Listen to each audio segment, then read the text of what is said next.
불효소송이라는 게 정말 있나요?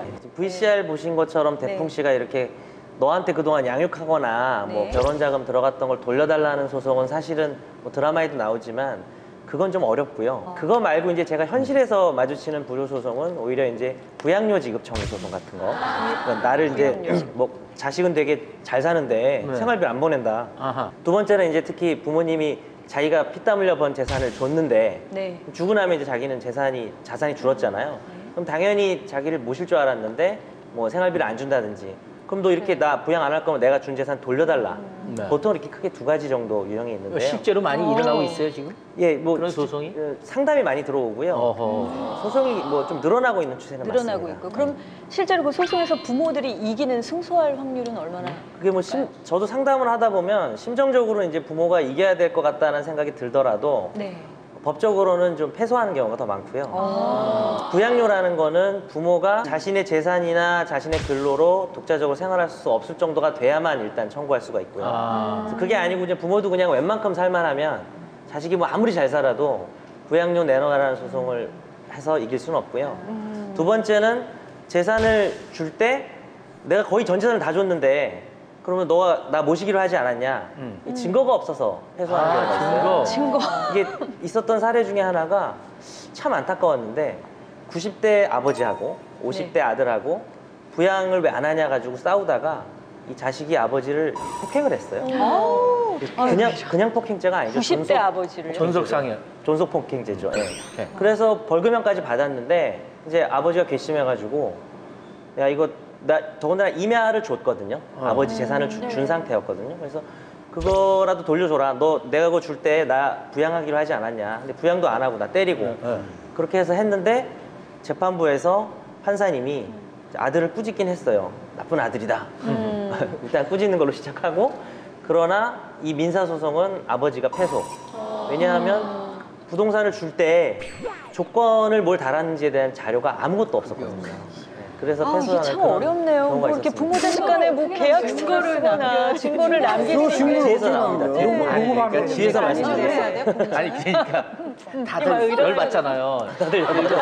실질적으로 누가 부모가 주면서 야 계약서 쓰자. 공정하라. 그게 바로 그게 없단 말이에요. 실제. 이게 훌륭한 아버지가 없는 집안에서 다 벌어진 일이다 얘기예요. 아버지가 애들을 어려서부터 어떤 상태로 만들어 놨냐가 중요한 거지. 세상에 생각을 해보세요. 재산 다 줬는데 안 돌아보고 오만 수단 써가지고 애들 판을 다 줘놔서 증여를 했더니 큰아들이 좀 제사 좀 잘 지내라고 조금 더 줘놨더니 하나다 이민 갚았어요.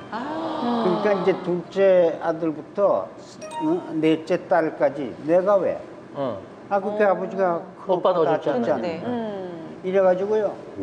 그 의사 내외부인데 정말로 매일 너무 좌절당해서 울고 다니는 걸 나한테 환자입니다. 중 빠져가지고.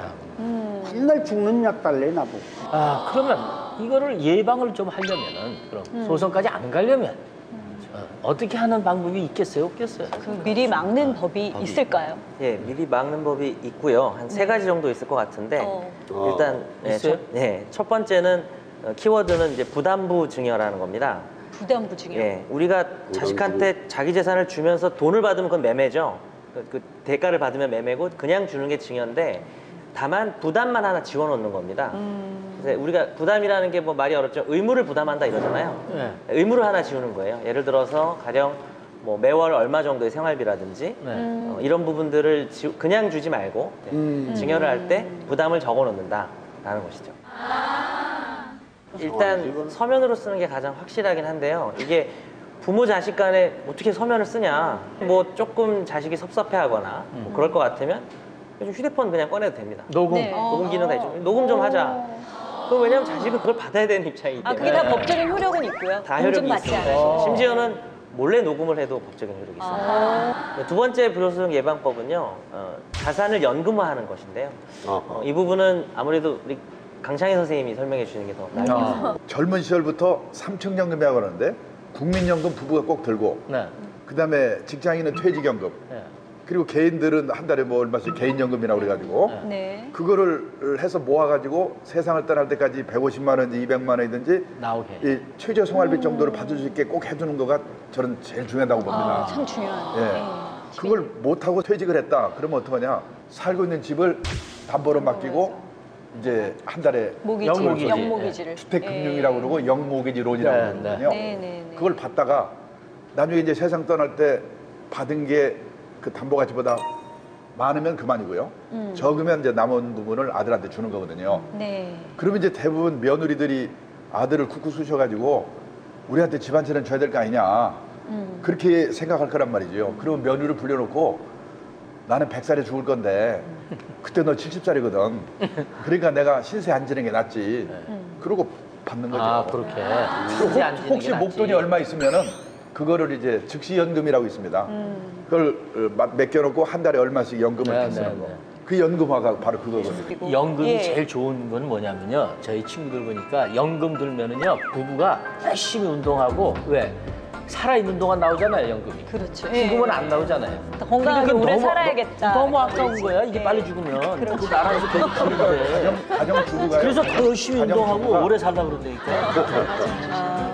자, 또 하나의 방법이라면 마지막에. 어떤 걸 드시겠어요? 지금 우리가 불효소송 얘기하는 게 증여를 이미 했는데 네. 부양을 안 하는 경우잖아요. 그래서 증여를 안 하는 겁니다. 근데 증여를 안 하는 증여를 안 하고 이제 유언장을 활용하는 거죠. 결국에는 아. 유언하고 이제 증여를 구별을 해야 되는데 아, 작성하는 절차가 좀 어렵고 까다롭다고 들었는데요. 정확히 말씀드리면 어렵지는 않은데 매우 중요합니다. 그래서 크게 한 5가지 종류가 있어요. 네. 자기 손으로 쓰는 자필 증서, 네. 그리고 자필 증서. 녹음, 그다음에 공정 증서, 비밀 증서, 그다음에 구수 증서 이렇게 5가지가 있는데요. 구수를 서로 보고한다는 거예요? 구수는 입부자입니다. 말로 하는 것을 받아 적는 겁니다. 말 말로 수를 네. 받아 적는다. 그래서 제일 주로 많이 쓸 수 있는 게 이제 자필 증서를 많이들 하시는데 네. 네. 정말 중요한 게 유언의 내용, 자기 이름, 그다음에 연월일, 연월일. 날짜까지, 네. 그다음에 주소 이거를 전부 자기 손으로 쓰고 날인까지 해야 됩니다. 네. 근데 날인은 사실 지장 찍어도 돼요. 왜? 그런데 이게 어떤 사례가 있었냐면 그 되게 유명했던 사건인데 Y대학교에 어떤 자산가가 123억을 기부하는 유언장을 써서 다 만들어서 금고에다 넣어놓고 돌아가셨는데 네. 거기 날인만 없었어요. 다 썼습니다. 제가 그 신문에 났어요. 가족들하고 Y대하고 싸웠는데 이제 가족들 그 유족들이 이겼죠. 왜냐면 날인이 없으면 무효기 때문에 그래서 Y대는 123억을 못 받은 거예요. 또 심지어는 뭐 2015년 1월 뭐 길일 뭐 좋은 날에 다 효력이 없습니다. 날짜를 정확히 날짜를 정확히. 뭐 암사동에서 길이 좋은 날에. 근데 이건 돼요. 또. 근데 네, 63번째 내 생일날 뭐 이런 건 돼요. 아, 정확하게 자기 생일이니까 며칠 날이니까. 유언장이 좋은 게 자녀들끼리 재산 분쟁할 일도 없잖아요. 너무 이제 특히나 자녀들의 유언장이- 재산 분쟁이 격할 것으로 예상될 경우에 아까 4번째 유형인 비밀 증서를 쓰게 되면 아. 유언장 내용을 모릅니다. 그래서 그런 방법을 활용할 수도 있고 오히려 슬쩍 공개하면서 네. 그걸 통해서 이제 오늘 주제가 이제 불효 효도잖아요. 네. 공개하면서 이렇게 효도를 유도할 수도 있겠죠. 그건 나 뭐- 유언장 이렇게 썼으니까 니들 예. 잘해라. 잘해라. 친절한 딸내미가 드리는 오늘의 꿀팁.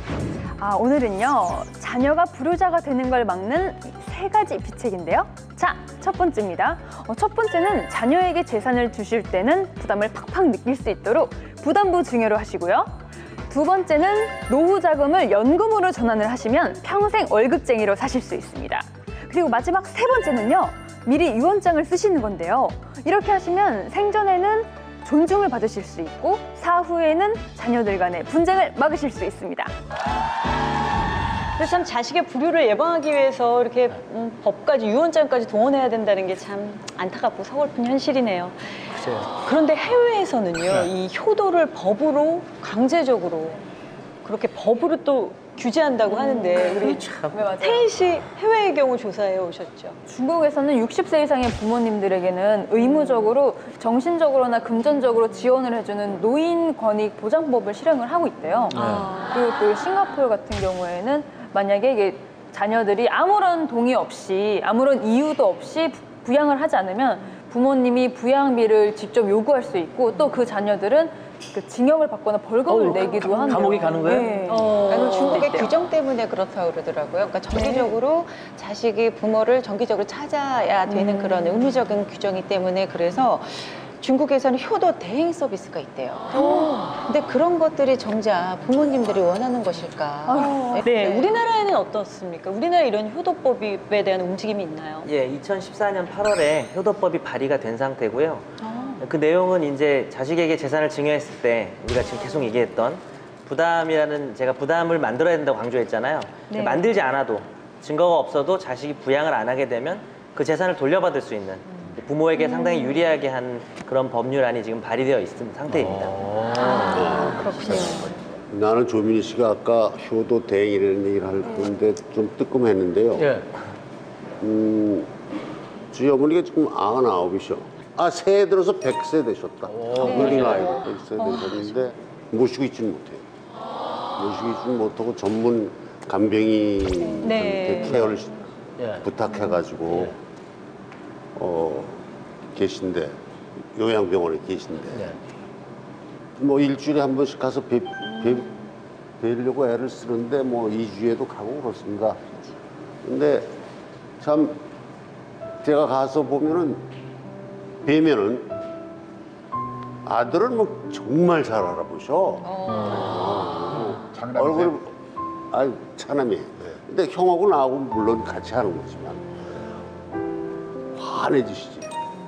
그다음에 이렇게 딱 손을 잡으시면서 계속 뵐 때마다 내가 아주 죽겠는 게, 아니 왜 하나님이 난 빨리 안 내려가시는지 모르겠어 이러신다거나 이러면. 근데 그나마 이제 그게 제가 능력이 있고 형님이 능력이 있으니까 그렇죠. 효도 대행이라도 되는 거예요. 예. 사실은 옛날 같은 유교 사상이면 당연히 모셔야 되는 거 아니에요, 우리가. 그렇죠. 근데 못 모시고 그냥 대행을 하는 거지, 효도. 네, 그렇죠. 그죠? 네네네. 유지원 선배님께서 말씀하시는데 송 박사님께서도 아이고 그래 잘하는 거야. 아니야, 잘하는 굉장히 잘하신다고 나 이게 좀 얘기를 해드릴게요. 아예 우리나라에 이제 유교 사상들이 남아가지고 집에서 꼭 모셔야만 효도라고 생각을 해요. 요양병원에 보내신 걸 자식들이 의무를 다 못하는 것처럼 이렇게 하는데 절대로 아닙니다. 그럴 생각하지 마라. 집에서 긴병을 간호를 해보면 알아요. 네. 하루 이틀 잘 해요. 네. 근데 한 달, 두 달 가면은 그 노인분의 그 괴로우심이 천떡꾸러기가 돼요. 예. 이건 정말로 솔직한 얘기입니다. 집에서 제대로 간호를 못 해드리고 제대로 목욕 못 시킬 바에는 네. 요양병원에 모시는 게 훨씬 효도합니다. 네, 그렇죠. 그걸 절대 불효하시는 거라고 생각하지 마시고 그렇게만 해주시는 형편만 되는 것도 우리는 감사해야 그럼요. 됩니다. 지금 그 효도법이라는 게 나오긴 나왔는데 그게 행위를 강요하는 거잖아요. 어떤 걸 해야만 한다, 행위를. 근데 논어에 이제 이런 얘기가 있거든요. 효에 관해서 얼굴색을 관리하는 게 힘들다는 거예요. 효도에서는. 그게 효도라고 나와 있거든요. 맞아요. 그러니까 제가 보기에는 이 효도법을 제정해갖고 시행한다고 해도 얼굴 표정까지 관리할 수는 없잖아요. 그런데 지금 인간의 가장 중요한 거는요, 표정에서 거의 모든 걸 읽을 수 있어요. 딱 치매가 들어왔을 걸리셨어도. 때, 치매가 걸리셨어도. 치매 같은 경우에는 제가 알기로는 모든 걸 잊어먹었는데요. 그 잊어먹는 거의 순서가 보면 첫째가 남편이래요. 여자의 경우에는. 남편은 아예 존재하지 않아요.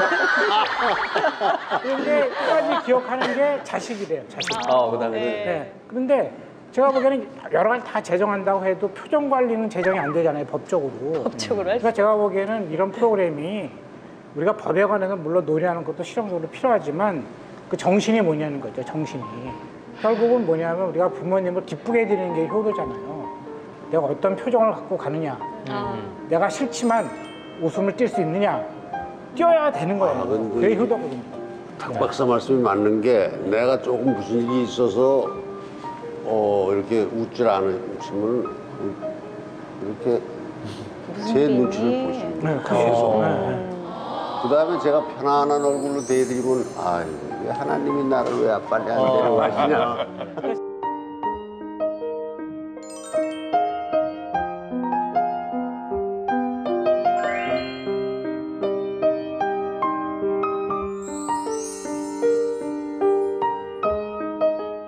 블루지는 세상의 모든 아버지를 응원합니다.